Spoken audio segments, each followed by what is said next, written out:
Navratri again, is the cognizance of that nurturing aspect of nature. So here, the goddess is known as Prakriti.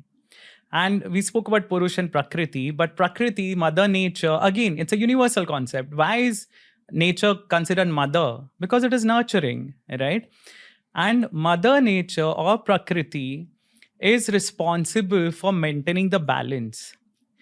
And you see Navaratri coming at a time when there's a change of seasons. And a lot of people, again, would not be aware that Navaratri does not come just once in a year. It comes 4 times. So 4 times, and if you observe what are the timings, the first Navaratri is Chaitra Navaratri. That is right at the beginning of the year, of the Hindu year, in the Indian calendar. So in Maharashtra, we have Gudi Padwa, so that is the first day of Chaitra Navaratri actually. And the 9th day ends with Ram Navami.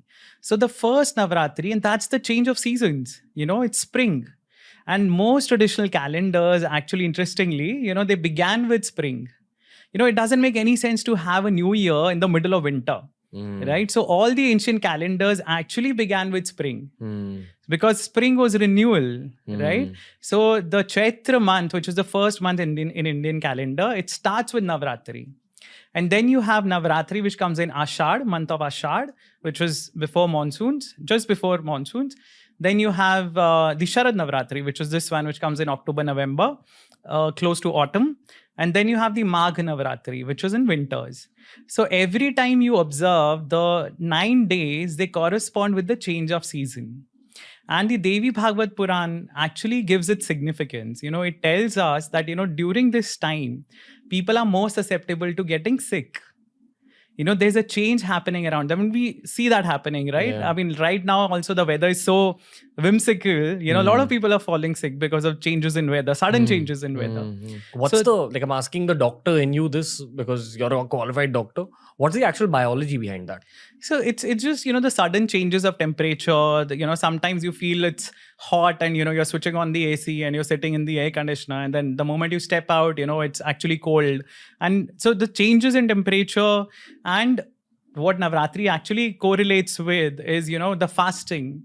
The fasting makes you aware of what you're doing, what you're putting inside your body. And this time of transition has to be read very carefully. So the Devi Bhagavad Puran, it actually mentions, it talks about the time. It was probably written in a time when there were a lot of people falling sick, during this duration. And so it advises you to propitiate, to pray to Goddess Prakriti, to be merciful.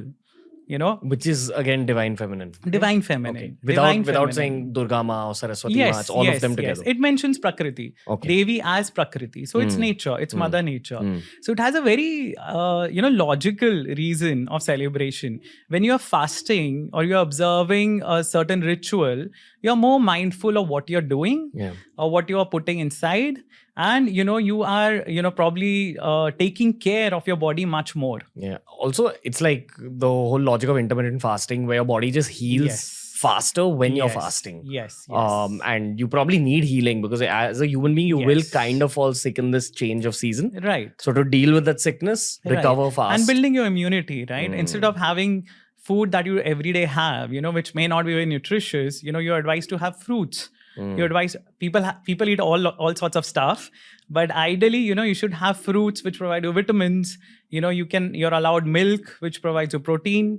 So calcium. So these are things that are light on your tummy, and they also help build your immunity.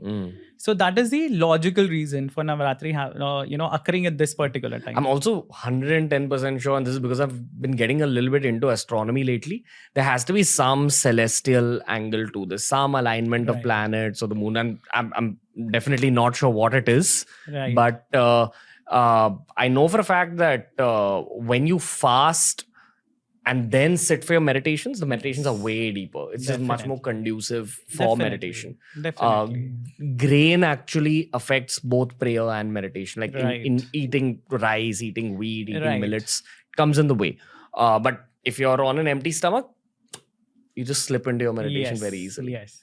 So I mean, I'm sure there has to be some angle like that as well. I'm sure. Anyways, because it's all calculated according to tithis, according to the calendar.